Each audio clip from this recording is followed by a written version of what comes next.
We begin tonight from Jos Plateau State, north-central Nigeria, where the police command has confirmed that 19 suspects, including a woman, are to be charged to court according to their involvements in the suspicious disappearance and death of retired Major General Idris Alkali. Parading the suspects at the command headquarters in Jos, Police Bureau in the state says some of the suspects were handed over to the police for prosecution after preliminary investigations, while others were declared wanted on various roles played in the death of the retired army officer. On the 17th of October 2018, the military handed over 13 suspects arrested in connection with this case to the Plateau State Police Command for investigations. After a painstaking interrogation, the command declared 8 suspects wanted on the 21st of October 2018. 6 out of the 8 suspects declared wanted have reported, while 2 are still at large. The suspects we have got, we are the ones who led us to the place. They confessed that they initially buried him and later exhumed the body, took it and dumped it into a pit. So what do you think Nigerians would need again? But as I said, in order to clear our name and make it abundantly clear to everybody, we have involved medical doctors and other forensic experts. An investigation is on. So immediately we are done, we will still call the press and address the press. In other stories, officials of the Nigeria Labour Congress were absent at a meeting convened by the federal government to discuss a new minimum wage for Nigerian workers. Well, NLC President Comrade Ayuba Waba had, in an interview last week, insisted that the union will only attend the final meeting of the committee as the process for negotiations has been concluded. The Labour Union is threatening massive industrial action on November the 6th if the federal government fails to intervene and seal the negotiations on the new national minimum wage. However, at today's meeting, the Secretary to the Government of the Federation, Boss Mustafa, says the tripartite committee will conclude its deliberations on the minimum wage on Monday, November the 5th. I want to assure you that government is desirous of receiving the report. We are waiting for the report to be concluded and transmitted to government. And once that is done, government will set up the processes that are required for the purposes of effecting or bringing into effect the recommendations of this committee. The deliberations of the committee, I expect, will be concluded when they meet tomorrow or thereabout. And I hope that once they attest their signatures to the final clean copy of the report and is transmitted to me, I will secure an engagement with Mr. President, depending on his schedule, to ensure that this report is finally submitted to government. It is after that is done that the processes I've mentioned that will eventually end up in the National Assembly, because it will go through some processes. The National Economic Council will have to meet and deliberate on it. It will go through to the National Council of State, and thereafter a draft bill, executive bill, will be sent to the National Assembly for the purposes of enactment. And staying with labour issues, the Academic Staff Union of Universities, ASU, has resumed its industrial action nationwide. ASU's president, Professor Abiodun Ogunyemi, announced this decision after a meeting of union leaders in Akure, the Ondo State capital. He says the action became necessary due to the poor funding of universities in the country. He also directed all members to withdraw their services immediately, adding that the strike will be total and indefinite. With the rejection of the 22,500 naira proposed by the federal government, the Nigerian Labour Congress is set to embark on a nationwide strike on Tuesday, the 6th of November. Well, both parties have met on several occasions to reach a dialogue, but failed to reach a compromise. This next report examines the cases of all parties involved in this seemingly never-ending issue. After the round of talks between the federal government and the Nigerian Labour Congress for an upward salary review, it appears a figure has been reached. A relief for the nation becoming stretched with incessant stoppages in economic activities. The state governments say they are also burdened with high costs of governance, so the workers are required to live with what they are presented with. But with about 23 states owing workers months of salaries, how easy will it be to ensure the wages under the proposal are paid without hitches? But has this new wage grade of 22,500 naira proposed agreed upon by both parties? The issue is capacity demands to pay. So now we discuss that government has some labor sent some numbers, and eventually the committee has given some proposal.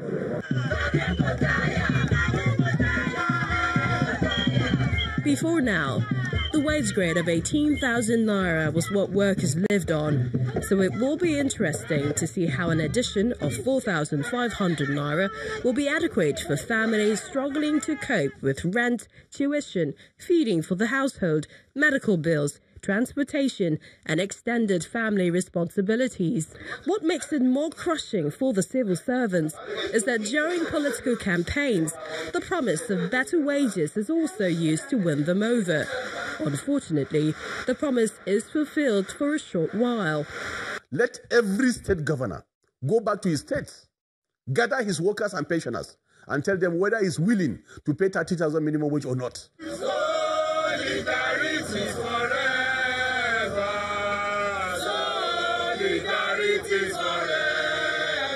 The workers are ready to down tools come Tuesday, although the National Industrial Court has restrained the labour unions from embarking on the proposed strike. The government is still optimistic of a last-minute effort to save the situation. Just how well this works will determine if the nation moves on or stops in its tracks. For more on the minimum wage, Channel TV data analyst Babajide Ogunsowo joins us now on the news at 10. Good to have you again. Good evening, Vincent. All right. Well, it's been almost 4 decades since the Minimum Wage Act. Is there a lasting solution to minimizing the recurring labour concerns, especially on minimum wage? I wish I had the answer, but here's what we need to think about carefully. Today, we are a nation that is about to go to war. We're about to go to war because of a bottle of beer. And what do I mean by we're about to go to a minimum wage war because of a bottle of beer? The state governments have said they can only pay 22,500 naira. Labour insists on 30,000 naira. That's only a difference of 250 naira per day for a worker. That is what we're fighting over. The average cost of a bottle of beer. And so today, because of a bottle of beer, we're about to have a strike.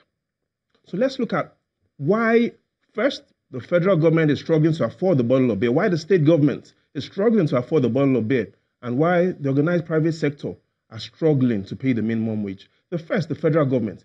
In the last 5 years, consecutively, the federal government's revenue has been declining. In 2013, it was 4 trillion naira. Last year, less than 3 trillion naira. Same thing, the state governments. If we look at their revenues, the first half of 2015, they earned 903 billion naira. Now, even though in the first half of this year, they've earned over 1 trillion naira, here's the trick. Because of inflation, 900 billion naira in the first half of 2015 is worth more than 1 trillion naira in the first half of 2018. So the states are complaining that, yes, they might be earning more in nominal terms, but in real terms, their earnings have declined. And also the businesses are complaining that they're earning fewer profits because people are spending more. Do you think these demands are unrealistic? These demands are not unrealistic. Again, it does feel good to have a higher minimum wage. I also used to think that a higher minimum wage is the way to go. More money for families like you and I to spend. But But here's the evidence. Just as several centuries ago, we all used to believe that, or men then used to believe that the earth was flat until we had better evidence. The evidence today shows that whenever the minimum wage goes up, there are unintended consequences. So, for instance, if I were to increase the price of beer to Nigerians, what do you think will happen? Less people will buy. If I were to increase the price of cigarettes? The same thing. So if I were to increase the price of labor, fewer companies will take on new employers. And that is even the evidence we have today. So let's look at 3 years, the last 3 years of what had happened whenever the minimum wage was increased. 1999, that was just 1 year after the minimum wage was increased. What happened? Unemployment rate went up to 8%. 2001, again, 1 year after the minimum wage was increased. What happened? Unemployment up. Then again, in 2012, 1 year after President Jonathan had signed the Minimum Wage Act, unemployment moved from 24% to 27%. So the evidence does show that whenever we increase the minimum wage, unemployment does increase. But yes, it all feels good and it does seem right to have a higher minimum wage, but the evidence shows that there are unintended consequences of the minimum wage. So perhaps we should look at what is more important than the minimum wage. And there are three things. We're talking about the minimum jobs. What do I mean by minimum jobs? We've got less than 5 million people on the minimum wage. Oh, yes, it is good for them to prosper, but we have 3 times the number of people on the minimum wage that are unemployed. So if today you have over 15 million people unemployed, that is zero wages for them. And so, yes, the minimum wage is good, but the minimum job is better. So are the labour unions looking at these numbers, and how does this, affect quality of life, standard of living, if indeed they get the 30,000 mark? Again, the 30,000 does seem good, but let's look at what exactly the minimum wage states and what it says. The minimum wage tells every employer that you must discriminate against anybody whose skill isn't valued at 30,000 naira. And so today, if I wanted to employ someone in my company and his skill, and he couldn't give me more value than 20,000 naira, for instance, the minimum wage law states that I must discriminate against him and not employ him. So even though the intention of the minimum wage isn't to do that, we see that the minimum wage does have a lot of challenges in improving welfare, especially to a lot of young Nigerians. We've got over 50 million people that are unemployed and need jobs. So we need to focus on not just the minimum wage, improving other ways that we can get more people jobs. Okay. Another question that comes to mind is if labour unions looking at other ways to protect their employees, and indeed what you would recommend as the ideal minimum wage in this circumstance for the country. And there's really no ideal minimum wage. Well, what we should focus on is improving worker productivity, worker output. So that's what the labour union should also focus on. How do we ensure that more workers produce more value? There will be no point of employing someone who cannot contribute more than 20 or 25,000 naira per month to my business, and then I have to pay him 30,000 naira. So we need to focus more on worker output, yes, minimum jobs, minimum productivity, and oh yes, minimum inflation rate. Let me tell you something, Millicent. Would you rather go for 125 naira per month minimum wage of 1981 or go for a 30,000 naira minimum wage of today? I would need to study all the things in between those. The fact does show that a 125 1981 is what more than a 30,000 naira minimum wage. So we do need to focus on minimum jobs, minimum productivity, and I know yes, the government needs to focus on minimum inflation. Again, never judge a book by the cover, never judge a beer by its label. So never judge the minimum wage by only how it sounds. All right, cheers to you. Thank you so much, Channel TV data analyst Babajido Gusowo, for coming on the news at 10.